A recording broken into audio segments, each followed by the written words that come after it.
Standoff at a camp for displaced families facing eviction. A sign at the gate says they have to leave by day's end. And while a UN policeman tries to calm tensions, he explains that since they're on private land, there's little he can do. More than 200 families are crammed into this basketball court on the grounds of a private school. Most lost their homes in the earthquake and say they have nowhere else to go. I'm here because I don't have any option. That's the only reason I would be on someone else's property. I had my own house like everyone here.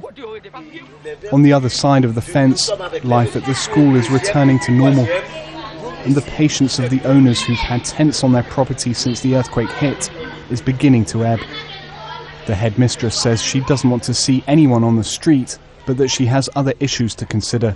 We have a responsibility towards the parents of the children. We've had cases of theft, and there are moral problems like women going to the toilet and walking around half naked. For the UN policemen, it's a difficult line to tread. These officers seemed reluctant to explain their position or give any reassurance to the families.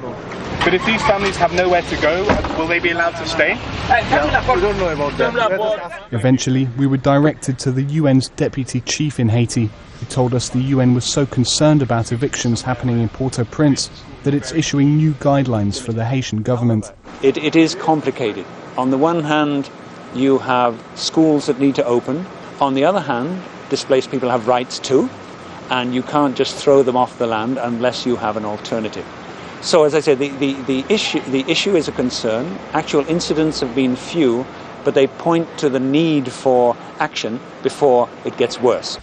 We have photos of the bulldozers going over where houses had been. Human rights monitor Mark Snyder has been documenting forced evictions and says there are cases where violence is being used to move people on. Anyone who resisted, anyone who argued, met with violence. So we were told that there was shots fired into the air and that batons were used against the community members who argued. The fear is that as Haiti looks to rebuild, more landowners could start taking matters into their own hands, leaving camps like this vulnerable. For now, these tents have been allowed to stay, but the families, like many others on private land around Port-au-Prince, could still face a new threat, being brushed aside as the rest of Haiti moves on. Sebastian Walker, Al Jazeera in Port-au-Prince, Haiti.